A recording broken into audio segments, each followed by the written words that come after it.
Today's question is, what will happen if all of Earth's air became poisonous?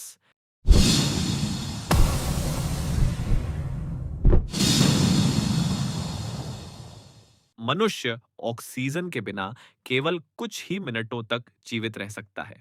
Midline plus के अनुसार बिना oxygen के केवल 4 minute बाद ही मस्तिष्क को क्षति शुरू हो सकती है और 4 से 6 मिनट में मृत्यु हो सकती है। सही समय व्यक्ति की उम्र, स्वास्थ्य और गतिविधि स्तर जैसे कारकों पर निर्भर करता है। विस्तृत विवरण इस प्रकार है: 30 से 180 सेकंड बेहोशी हो सकती है। 1 मिनट मस्तिष्क की कोशिकाएं मरना शुरू हो जाती है। 3 मिनट न्यूरॉन्स को अधिक नुकसान होता है और स्थायी मस्तिष्क क्षति की संभावना बढ़ जाती है। 5 मिनट मृत्यु निकट होती है। 10 मिनट चाहे मस्तिष्क जीवित हो, कोमा और स्थायी क्षति लगभग निश्चित है। 15 मिनट जीवित बचना लगभग असंभव हो जाता है। यदि पृथ्वी की सारी हवा जहरीली हो जाए तो लगभग सभी जीव, विशेषकर मनुष्य, जानवर और पौधे तेजी से मर जाएंगे, क्योंकि यह सांस लेने में असमर्थता, व्यापक झर का असर और पारिस्थितिकी तंत्र के पतन का कारण बनेगा। जहरीली हवा के संपर्क में आते ही फेफड़े तुरंत काम करना बंद कर देंगे, जिससे घुटन, तंत्रिका तंत्र को नुकसान, हृदय काम करना बंद कर देना और पूरे शरीर के अंगों का ठप्प हो जाना शुरू हो जाएगा।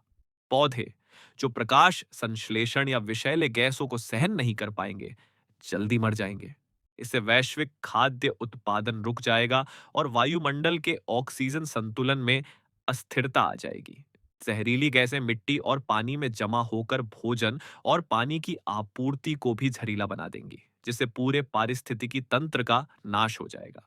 जब पौधों और जानवरों की सामूहिक मौत हो जाएगी, तो वायुमंडलीय कार्बन डाइऑक्साइड और अन्य गैसों का स्तर अनपेक्षित तरीके से बदल जाएगा।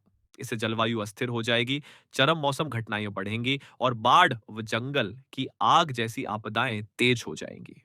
किसी तरह बचे हुए जीव, संभवतः केवल कठिन परिस्थितियों में रहने वाले सूक्ष्म जीव, भी लंबे समय तक नहीं टिक पाएंगे, क्योंकि ऑक्सीजन संतुलन बिगड़ने और वायुमंडल में विष का स्तर बढ़ने से सारा जैविक पदार्थ सड़ने लगेगा। यहाँ तक कि कम सांद्रता पर भी हवा में प्रदूषण से मनुष्यों में कैंसर, हृदय रोग, स्ट्रोक और कई तरह की गंभीर बीमारियां होती हैं और वन्य जीव विलुप्ति के खतरे में आ जाते हैं। लेकिन अगर सच में सारी हवा जहरीली हो जाए, तो पृथ्वी पर जटिल जीवन का तेज और लगभग पूर्णतः विनाश हो जाएगा। बचने का एकमात्र उपाय होगा सीलबंद कृत्रिम वातावरण में रहना या तुरंत पृथ्वी से बाहर निकलना।